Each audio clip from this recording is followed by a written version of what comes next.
I'ma fuck up my life. I'ma fuck up my life. We gon' party all night. GMA cover story, a parenting alert about a popular video game so many kids are playing. That's right, Robin. Video games are facing some new scrutiny this morning. President Trump has announced he's meeting with video game executives next week to discuss violent content following the deadly Florida school shooting. This new game called Fortnite is drawing millions of players, and some parents are worrying their kids are spending way too much time at the controls. It's the online game that has fans in a frenzy. Holy Jesus. What is that? What the fuck is that? What is that? Fortnite's objective? Players in the game's free Battle Royale version join teams and battle up to 100 others to be the last person standing. The multiplayer melee drawing comparisons to blockbuster franchise The Hunger Games. Are you sure about that? I volunteer as tribute. With millions of users, from kids to even celebrities like Chance the Rapper, Joe Jonas, and Steelers wide receiver Juju Smith-Schuster caught up in the craze. I'm at this party right now, and all I'm thinking about is Fortnite. Go crazy! Go stupid! Go crazy! Go stupid! Go crazy! Yeah! Go stupid! Go crazy! Stupid! Over 40 million people in America play this game. So the crazy part is, chances are you know somebody who's enjoying it.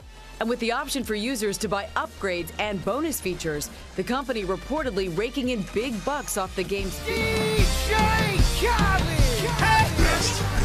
Yeah. All I do is win, win, win, no matter what. Got money on my mind, I can never get enough. And every time I step up in the building, everybody hands go up. It wouldn't surprise me if they were making hundreds upon hundreds of thousands on any given day. In fact, maybe even over 1 million. For some parents, Fortnite's popularity is now a cause for concern. I mean, I just love this game. Gay! Amy Selling says her kids are so caught up in the game, she sometimes won't see them for hours after school. They downloaded it around November, December. Around that time, I guess that's when they slowly started to disappear. Well, I think you're ugly. She wrote about her experience in a blog titled, How I Lost My Children to Fortnite. The post garnering big response from other parents across the country. Everyone's sort of struggling with the same thing. How much time do we let our children actually play this where they're not fighting and they think they've had enough time and I'm not the bad guy? And it's not only Fortnite. Just this year, in a controversial decision, the World Health Organization officially recognized gaming disorder as a mental health issue. The American Oh my God! Oh, geez! Oh my God! Academy of Pediatrics advises parents to place consistent limits on screen time, making sure it doesn't take the place of adequate sleep, physical activity, and other behaviors essential to health. But for worried parents, Fortnite's social aspect may actually have a positive effect. Man, those kids were so fucking bad, dude. I'm so fucking dumb, dude. I'm done with this game, man. It's fucking bad, dude. It's so bad, man. Are you kidding me? I couldn't build because of this stupid fucking crate, dude. The metal crate. Are you kidding me, dude? Fucking Epic Games has no idea what. The beauty of video games is they're moving from being solo experiences to more social experiences that invite people to come together and bond over a shared positive activity. Why? You guys are so bad at this game! Why? Better than you guys! Shut! You can't build! You can't even revive someone! To further the discussion, let's bring in clinical and sports psychologist Dr. Jonathan Fader. And Jonathan, thank you for joining us. From a clinical perspective, what makes this game different than any other games that we've seen before, and how does it affect the brain? Listen, when you mentioned Fortnite here in the studio, there were people high-fiving. I saw a bunch of teenagers in the studio high-fiving. This is a viral game. People are so into this game, and the thing that makes Fortnite so different is it's so interactive, Michael. I mean, people can play duo as a team and really interact over the video game. It affects our pleasure centers of the brain. That's what video games do, and this one is really intense. Okay, so... Shut up! Shut up!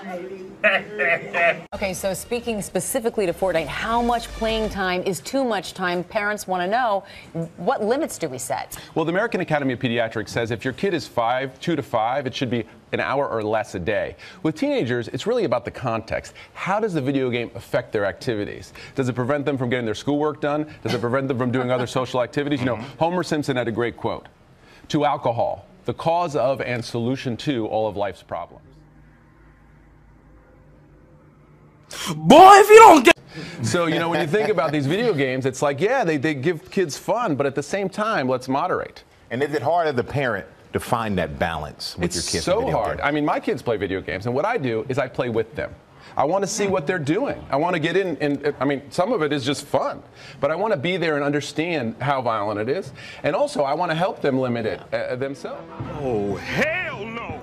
It's a problem, too, because my kids use all of those devices for their schoolwork. And so, like, Mom, I'm doing schoolwork. So I always say you have to have a door open, and I have to hear, you can't have the headphones on, because if you hear that play happening, then you know. Because they're just behind the screen, like, yeah. I'm doing my essay, / they're doing Fortnite, right?